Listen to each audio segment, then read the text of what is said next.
Avant de plonger dans cette histoire incroyable, pensez à vous abonner à la chaîne et à activer la cloche. Ici, chaque récit a quelque chose à dire, et vous ne voudrez pas en manquer un seul. Le soleil d'octobre baignait le parc d'une lumière douce, mais l'air était chargé d'une inquiétude palpable. 3 petites filles, sales et affamées, tremblaient sous un banc usé, leurs yeux grands ouverts d'espoir et de peur. Elles avaient entendu parler d'un homme riche, un millionnaire vivant dans la ville, connu pour sa générosité, et elles n'avaient plus rien à perdre. « S'il vous plaît, monsieur, aidez-nous » murmura la plus petite, une fillette de 7 ans, serrant contre elle un ours en peluche déchiré. Ses sœurs, un peu plus âgées, tenaient fermement ses mains, le regard fixé sur la silhouette qui approchait, l'air sûr de lui et élégant. L'homme, en costume sombre, s'arrêta et observa les 3 enfants. Son visage affichait un mélange de surprise et de curiosité. Il s'agenouilla pour être à leur hauteur. « Que se passe-t-il ? Où sont vos parents ? Demanda-t-il d'une voix douce mais ferme. Les larmes coulèrent sur les joues des filles tandis qu'elles racontaient leur histoire, une famille brisée, un toit perdu, et la faim qui les suivait comme une ombre. Le millionnaire sentit son cœur se serrer. Il ouvrit son portefeuille et leur tendit de l'argent, promettant de les emmener dans un endroit sûr. Les yeux des filles s'illuminèrent d'un espoir presque irréel. Mais alors qu'elles s'éloignaient, main dans la main avec l'homme, un bruit effroyable retentit derrière elles, un cri strident, suivi d'un fracas métallique. Le millionnaire se retourna juste à temps pour voir la plus petite des filles disparaître dans un éclat de lumière et de fumée. Une voiture avait perdu le contrôle et fonçait droit sur elle. Il se précipita, mais le chaos était déjà là. Le parc autrefois paisible était devenu un lieu d'horreur. Les filles criaient, certaines tombant au sol, d'autres disparaissant sous les débris. Le millionnaire sentit un frisson glacé parcourir son échine, il avait cru sauver ses enfants, mais désormais, quelque chose de terrible venait de commencer. Ses poings se serrèrent. Il n'était plus question de générosité. Il devait survivre. Il devait protéger celles qu'il pouvait, et découvrir qui voulait leur faire du mal. Le parc était silencieux, à l'exception des sirènes au loin et des pleurs des enfants éparpillés. Le millionnaire, David Harrington, sentit son cœur se serrer. Il avait cru offrir un peu de lumière dans la vie de ses 3 filles, et maintenant, il faisait face à un cauchemar. La plus petite, Lily, était tombée au sol, le souffle coupé, ses yeux emplis de terreur. Sa sœur aînée, Emma, tentait désespérément de la protéger, tandis que la 3e, Sophie, hurlait en cherchant à échapper aux débris. David n'avait jamais été confronté à une telle violence de près. Sa richesse et son pouvoir ne pouvaient rien contre le chaos soudain qui s'était abattu sur ce parc. D'un geste rapide, il souleva Lily dans ses bras et tira Emma derrière lui. Sophie, effrayée mais agile, se faufila entre eux, et ils se réfugièrent derrière un arbre robuste. David regarda autour de lui. La voiture accidentée avait disparu dans un nuage de poussière et de verre brisé, et les passants s'étaient figés, horrifiés. « Tout va bien maintenant » murmura-t-il, essayant de calmer les filles, mais ses mains tremblaient malgré lui. Il réalisa alors que quelque chose d'inexplicable se produisait, la fumée au sol n'était pas seulement de la poussière. Une lueur étrange et inquiétante s'élevait, comme si le parc lui-même était devenu vivant. Soudain, un cri aigu retentit, différent de ceux des enfants. David tourna la tête et vit une silhouette sombre, à moitié cachée par les arbres, qui les observait. Son cœur battait la chamade. Ce n'était pas un simple accident. Quelqu'un ou quelque chose les avait pris pour cible. Lily se blottit contre lui, tremblante. « Pourquoi cela nous arrive ?» demanda-t-elle d'une voix si faible qu'il dut se pencher pour l'entendre. David sentit une détermination nouvelle s'emparer de lui. Peu importait la peur ou le danger, il devait protéger ses filles, découvrir qui voulait leur faire du mal, et empêcher que ce parc, qui avait été leur refuge, ne devienne leur tombeau.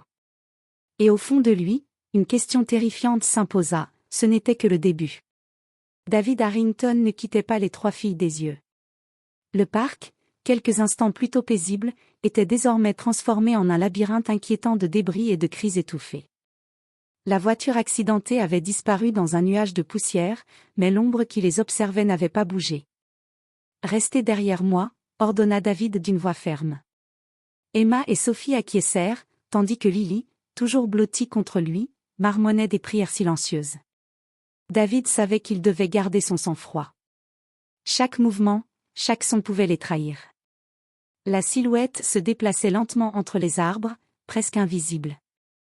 David sentit un frisson glacé parcourir son dos. Il n'était pas seulement question de l'accident, quelqu'un les traquait. Un frisson d'adrénaline mêlé de colère monta en lui. Qui pouvait vouloir faire du mal à ses enfants? Et pourquoi? Soudain, un bruit sec retentit derrière eux, un craquement de branches sous un pas rapide. David se retourna juste à temps pour voir une ombre s'élancer vers eux. Il attrapa Sophie, la poussant derrière lui, mais la silhouette disparut avant qu'il ne puisse l'identifier. Les filles tremblaient de peur. Emma murmura, « Il veut nous faire du mal. » David serra les poings. « Je ne laisserai personne vous toucher. » Il décida de les emmener hors du parc. La sortie était à quelques centaines de mètres, mais chaque pas semblait les rapprocher de la menace. Au détour d'une allée, une voiture noire ralentit, ses vitres teintées cachant le visage du conducteur. La voiture s'arrêta, et un sourire cruel apparut à travers la vitre. La silhouette qu'ils avaient vue dans le parc était là, à l'intérieur, les observant comme des proies. « Alors, on s'échappe » dit une voix glaciale depuis la voiture, déformée par un sourire sadique. David sentit son sang se glacer. La situation venait de passer d'effrayante à mortellement dangereuse. Il comprit qu'il ne pouvait plus se contenter de fuir, il devait affronter celui qui voulait les détruire. Et au fond de lui, il savait que ce combat serait beaucoup plus personnel et terrible qu'il ne l'avait imaginé. Lily serra sa main. « Ne nous laisse pas » murmura-t-elle. David la regarda dans les yeux et promit silencieusement, « Je vous protégerai, peu importe ce qui arrive. Même si je dois affronter l'enfer lui-même. » David Harrington avançait à grands pas, les filles serrées contre lui, le cœur battant comme un tambour. La voiture noire les suivait à distance, ralentissant et accélérant à chaque virage, comme pour les tester. Chaque feu rouge, chaque ombre devenait une menace. « On ne peut pas continuer comme ça. » murmura Emma, la voix tremblante. « Il va finir par nous rattraper. » David acquiesça. Il savait qu'il devait trouver un endroit sûr, mais le parc était isolé, et la ville semblait soudain plus hostile que jamais. Alors qu'ils s'engageaient dans une ruelle étroite, un craquement derrière eux les fit se retourner. Une seconde voiture noire avait surgi de nulle part, coupant leur chemin. La peur parut paralyser les filles, mais Lily, la plus petite, fit quelque chose d'inattendu. Elle pointa du doigt la grille d'un vieux bâtiment abandonné sur leur droite et murmura, « Par là, vite !» David hésita, mais il n'avait pas le choix. Il courut avec elle vers le bâtiment. À l'intérieur, poussière et toiles d'araignée recouvraient tout, mais c'était leur seule chance. Il verrouilla la porte derrière eux, respirant difficilement. La voiture noire resta dehors, ses phares illuminant la façade du bâtiment. Et puis, un bruit sourd résonna contre le métal, quelqu'un tentait de forcer la porte. « Qui êtes-vous » cria David, la colère remplaçant la peur. « Pourquoi vous attaquez-vous à ces enfants ?» Aucune réponse. Juste le silence oppressant, puis un rire glacial, comme celui d'un prédateur jouant avec sa proie. David sentit qu'il ne pouvait pas rester là indéfiniment. Il devait élaborer un plan. Alors qu'il examinait la pièce, il remarqua que Sophie, la plus âgée, avait attrapé un vieux morceau de métal rouillé. Elle le serra dans ses mains, décidée, prête à défendre ses sœurs. « On ne va pas se laisser faire » dit-elle avec une force surprenante pour une fille de 10 ans. David fut frappé par sa détermination. Ces filles n'étaient pas simplement victimes, elles avaient un courage qui pourrait changer le cours de la situation. Il savait qu'il devait non seulement les protéger, mais aussi exploiter leur force pour survivre. Et dehors, la silhouette masquée dans la voiture noire les observait, consciente que la proie commençait à se défendre. Le jeu venait seulement de commencer. David Harrington scruta la pièce abandonnée, cherchant une issue. Les planchers grinçaient sous leurs pas, les fenêtres étaient trop hautes pour sauter, et la porte principale était menacée par les 2 voitures noires à l'extérieur. Chaque seconde qui passait rapprochait l'assaillant. « Il faut qu'on bouge » dit David. Mais pas sans un plan. Sophie, tenant son morceau de métal rouillé comme une arme, observa attentivement les fenêtres et les poutres. « On pourrait créer un piège. » murmura-t-elle, le visage sérieux malgré son jeune âge. David la regarda, surpris par la lucidité de cet enfant. Explique. Sophie pointa un vieux tuyau rouillé qui courait le long du plafond et quelques débris éparpillés sur le sol. Si on le fait tomber sur la porte quand ils essaieront d'entrer, ça les ralentira assez pour qu'on sorte par l'arrière. David sentit une lueur d'espoir. D'accord. On fait ça. Il donna aux filles des instructions précises. Lily, bien que tremblante, suivit les ordres, positionnant une lourde caisse sous le tuyau. Emma plaça un tas de débris pour le stabiliser. David, lui, prépara le moment où ils allaient attirer l'assaillant vers le piège. Dehors, les voitures noires s'étaient rapprochées. La première semblait prête à forcer la porte. David inspira profondément et murmura aux filles, « Maintenant ». La porte fut brusquement poussée, et Sophie fit tomber le tuyau avec un cri de détermination. Le métal rouillé percuta la porte avec un fracas assourdissant. La voiture freina brutalement, ses phares illuminant l'intérieur du bâtiment. L'assaillant recula, surpris et furieux. Profitant du chaos, David attrapa Lily et Emma et les entraîna vers une sortie secondaire derrière un vieux mur de briques. Leur souffle était rapide, leur cœur battant à l'unisson. Ils avaient gagné quelques précieuses minutes, mais David savait que ce n'était qu'une victoire temporaire. « Il ne nous lâchera pas, dit-il, le visage sombre. Il sait qui nous sommes maintenant, et il veut quelque chose de nous. » Lily, tremblante mais courageuse, serra sa main. « On ne le laissera pas nous attraper. » David sentit une résolution brûler en lui. Ils étaient faibles en nombre, mais leur courage et leur intelligence pouvaient leur donner un avantage. Et alors qu'il s'éloignait dans l'ombre de la ville, il comprit que la prochaine confrontation serait encore plus terrible, et que leurs ennemis étaient prêts à tout pour les retrouver.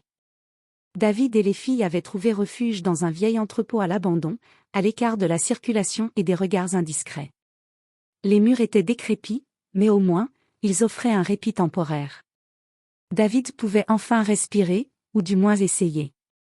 « Qui veut nous faire du mal ?» demanda Lily, la voix tremblante. « Pourquoi nous ?»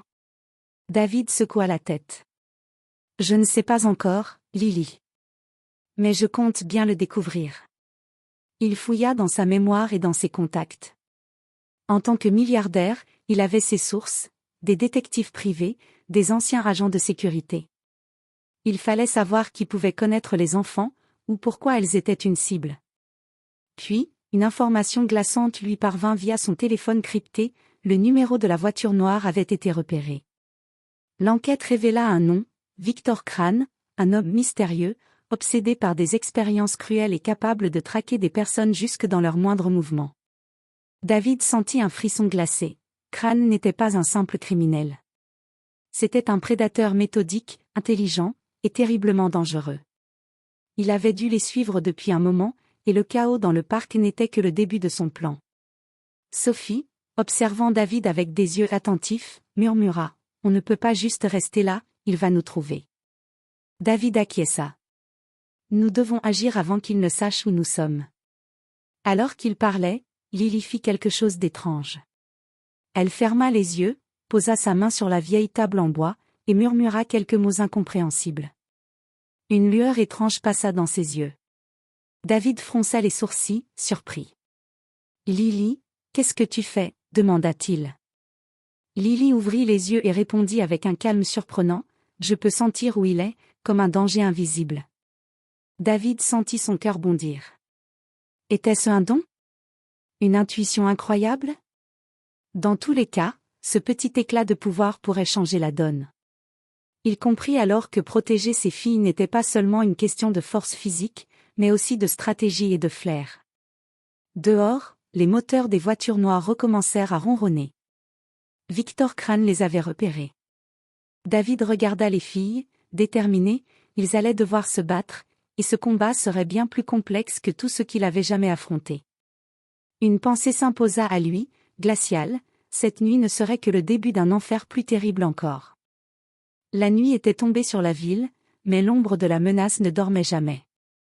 David Harrington et les trois filles se déplaçaient silencieusement dans les ruelles désertes, guidés par le souffle régulier de leur survie.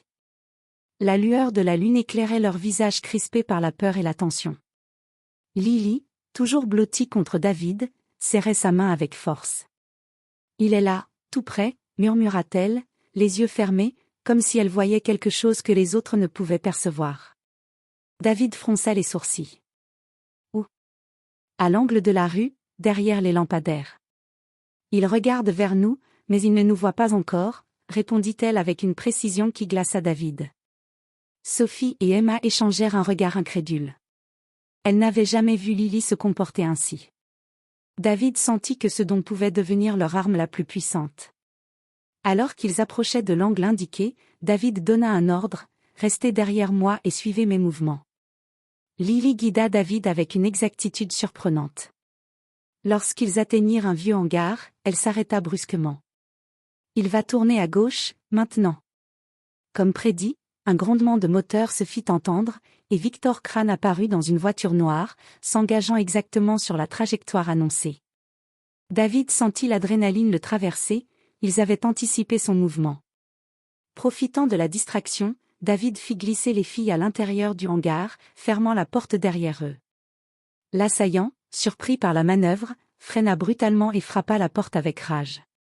David regarda les filles avec un mélange de fierté et d'inquiétude. « Lily, ton don, il va nous sauver. Mais nous devons être encore plus prudents. » La fillette hocha la tête.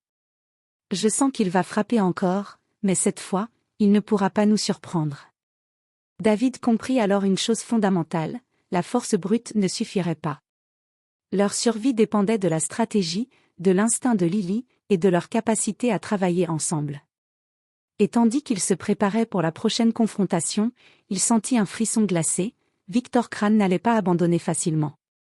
Cette nuit allait être leur première vraie bataille, et personne ne savait qui en sortirait vivant. Le hangar était plongé dans l'obscurité, seulement éclairé par la lumière pâle de la lune qui filtrait à travers les carreaux sales. David Harrington, tendu, scrutait chaque ombre, chaque mouvement suspect. Les filles étaient derrière lui, silencieuses mais attentives, leurs yeux reflétant la peur et la détermination. Soudain, un bruit métallique retentit à l'extérieur. Victor Crane avait brisé la serrure d'une entrée latérale. David sentit l'adrénaline le traverser, le prédateur qu'il fuyait depuis des heures était enfin entré dans leur refuge. « Restez derrière moi » cria-t-il, en attrapant un vieux bâton trouvé dans le hangar. Crane fit son entrée, ses yeux glacials fixés sur eux, un sourire cruel étirant son visage. « Vous pensiez pouvoir m'échapper » dit-il d'une voix sifflante. « Vous n'êtes que des enfants, et toi ?» Il fixa David. « Tu penses pouvoir me protéger ?»